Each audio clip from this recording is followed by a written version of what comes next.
ശ്രീമതി ഉമ്മ Thomas 9 minute.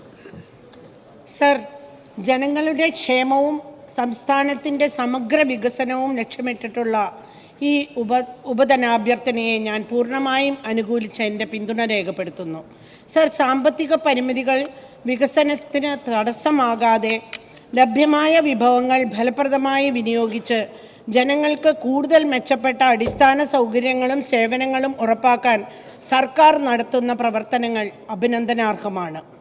Sir, വാഗ്ധോരണികളോ ആഡംബരമോ കാവ്യപ്രവാഹമോ ഒന്നുമല്ല ബജറ്റിൽ ഇടം പിടിക്കേണ്ടതെന്ന തിരിച്ചറിവിലൂടെ വ്യക്തമായ ബോധ്യത്തോടെ കേരളം കടുത്ത സാമ്പത്തിക പ്രതിസന്ധിയിലാണെന്ന് ധവളപത്രത്തിലൂടെ കാലിയായ ഖജനാവിലെ നേർചിത്രത്തിൻ്റെ പരിമിതിക്കുള്ളിൽ നിൽക്കുമ്പോഴും പുതിയുഗ കേരളത്തെ സ്വപ്നം കണ്ടുകൊണ്ട് മുഖ്യമന്ത്രി ശ്രീ വി.ഡി. സതീശൻ അവതരിപ്പിച്ച ബജറ്റിൽ മനുഷ്യരെ ചേർത്ത് നിർത്തുന്ന കരുതൽ ഉടനീളമുണ്ട്. സർ, വികസനം എന്ന കാഴ്ചപ്പാട് കൂറ്റൻ അമ്പരചുംബികളായ കെട്ടിട സമുച്ചയങ്ങൾ നിർമ്മിക്കുന്നതിലൂടെയല്ല, മറിച്ച് വറ്റാത്ത സ്നേഹത്തോടെ ഓരോ പൗരനെയും ചേർത്ത് പിടിച്ച് അടിസ്ഥാന സൗകര്യം മെച്ചപ്പെടുത്തുന്നതിലൂടെ ജീവിത നിലവാരം ഉയർത്തിയെടുക്കുക എന്ന കരുതലിൻ്റെ ആർദ്രതയാണ് ഉളവാക്കുന്നത്. സർ, സംസ്ഥാനത്തിൻ്റെ ധനസ്ഥിതി കൂടുതൽ ശക്തിപ്പെടുത്തുന്നതിനായി സ്വന്തം വരുമാനം വർദ്ധിപ്പിക്കുന്നതിന് സർക്കാർ സ്വീകരിച്ച നയങ്ങളും നടപടികളും ജനങ്ങൾക്കുമേൽ അധിക ഭാരം അടിച്ചേൽപ്പിക്കാതെ നിലവിലെ സംവിധാനങ്ങൾ കാര്യക്ഷമമാക്കാനുമുള്ള ലക്ഷ്യമിട്ടുകൊണ്ടാണ് എന്നത് തികച്ചും അഭിനന്ദനീയമാണ്.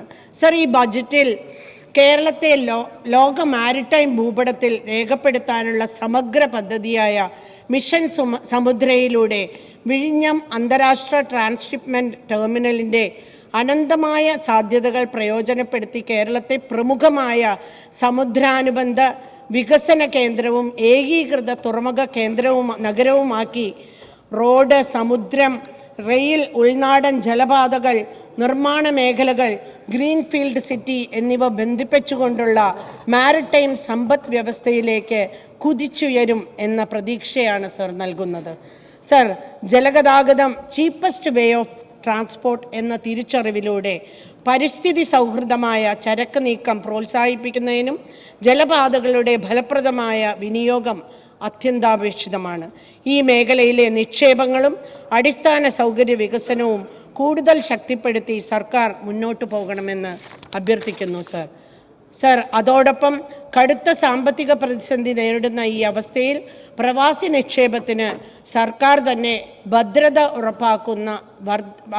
ഉറപ്പാക്കുന്നതിലൂടെ വർദ്ധിത തോതിൽ സാമൂഹിക നിക്ഷേപങ്ങൾ ഉയരും എന്ന പ്രതീക്ഷ നൽകുന്നുണ്ട്. സർ, ഇതുകൂടാതെ ഈ രംഗത്തെ തൊഴിലവസരങ്ങളിൽ തീരദേശ ജനതയ്ക്ക് സംവരണം ഉറപ്പാക്കുന്നതോടൊപ്പം തീരദേശവാസികൾക്ക് പട്ടയം ലഭ്യമാക്കുമെന്ന ഉറപ്പും പ്രശംസനീയമാണ്. സർ, ഈ ഭരണമാറ്റം തുടങ്ങിയപ്പോൾ തന്നെ മാനിഫെസ്റ്റോയിലെ ഓരോരോ പദ്ധതികൾ പ്രാവർത്തികമാക്കുന്നത്, പ്രത്യേകിച്ച് സ്ത്രീകൾക്കായുള്ള സൗജന്യ യാത്ര, 25 ലക്ഷം രൂപയുടെ ബഹുമാനപ്പെട്ട ഉമ്മൻചാണ്ടി സാറിൻ്റെ പേരിലുള്ള സൗജന്യ ആരോഗ്യ ഇൻഷുറൻസ് പദ്ധതിയുമൊക്കെ അല്പം ജാള്യതയോടെയാണ് സർ അപ്പുറത്തിരിക്കുന്നവരെ കണ്ടുകൊണ്ടിരിക്കുന്നത്. സാധാരണ അവർ ബജറ്റിൽ പ്രഖ്യാപിക്കുന്നതൊന്നും മാനിഫെസ്റ്റോയിലല്ലാതെ അത് നടപ്പാക്കാനായിട്ടുള്ള ശ്രമം നടത്താറില്ല എന്നുള്ളത് കൊണ്ട് തന്നെയാണ് ഓരോരോ പദ്ധതികളും പ്രാവർത്തികമാകുമ്പോൾ അവർ പങ്കെടുക്കുന്നില്ല എന്നുള്ള രീതിയിലൊക്കെ മാറി നിൽക്കുന്നത് എന്നാണ് എനിക്ക് മനസ്സിലാക്കാൻ കഴിയുന്നത്. സർ, സംസ്ഥാനത്തെ ലഹരി മാഫിയയ്ക്കെതിരെ രൂക്ഷമായ പോരാട്ടത്തിലാണ് കേരളം. സർക്കാർ നടപ്പാക്കുന്ന operation Toofan the narco hunt എന്ന പേരിൽ ഊർജിത നടപടി പ്രഖ്യാപിച്ച ആഭ്യന്തരമന്ത്രി ശ്രീ രമേശ് ചെന്നിത്തലയെ ഇന്ന് കേരളത്തിലെ ഓരോ മുക്കിലും മൂലയിലുമുള്ള അമ്മമാർ വാനോളം അഭിനന്ദിക്കുകയാണ്. സർ, 15ാം നിയമസഭയിൽ ഇന്നത്തെ സാംസ്കാരിക വകുപ്പ് മന്ത്രി ശ്രീ വിഷ്ണുനാഥ് ഈ സഭയിൽ അവതരിപ്പിച്ച ലഹരിക്കെതിരെയുള്ള അടിയന്തര പ്രമേയം അന്ന് കക്ഷി രാഷ്ട്രീയ ഭേദമന്യേ ഒറ്റക്കെട്ടായി ഒരുമിച്ച് പോരാടാൻ തീരുമാനിച്ചതാണ്. പക്ഷേ അത് എത്രത്തോളം പ്രാവർത്തികമായി എന്നുള്ളത് ഇപ്പോഴും ചോദ്യചിഹ്നമായി നിൽക്കുകയാണ്.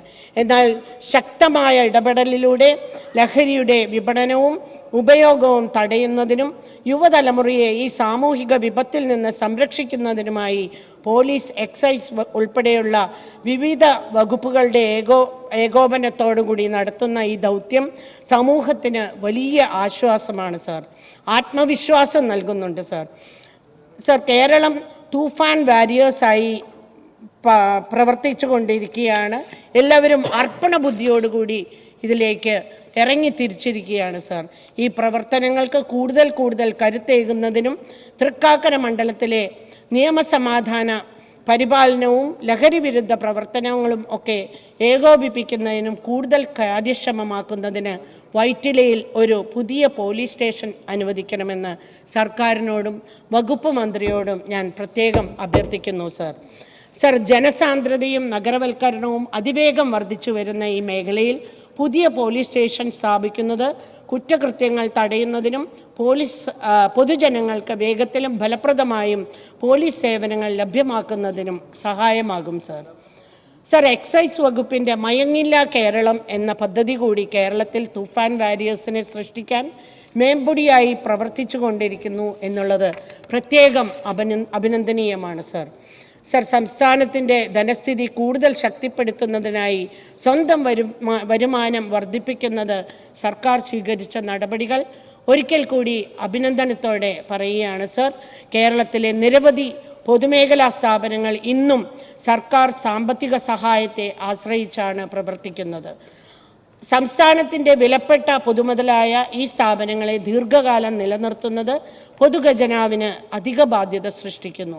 അതിനാൽ ഓരോ സ്ഥാപനത്തിൻ്റെയും പ്രവർത്തനം ശാസ്ത്രീയമായി വിലയിരുത്തി പ്രൊഫഷണൽ മാനേജ്മെൻറ്റ്, സാങ്കേതിക നവീകരണം, ഉൽപാദനക്ഷമത വർദ്ധിപ്പിക്കൽ, വിപണന സംവിധാനങ്ങളുടെ ശക്തിപ്പെടുത്തൽ, ഉത്തരവാദിത്ത അധിഷ്ഠിതമായ ഭരണ സംവിധാനം എന്നിവ നടപ്പിലാക്കി ലാഭകരമായ സ്ഥാപനങ്ങളാക്കി മാറ്റുന്നതിനുള്ള സമഗ്രമായ നടപടികൾ സർക്കാർ സ്വീകരിക്കേണ്ടതുണ്ട് സാർ.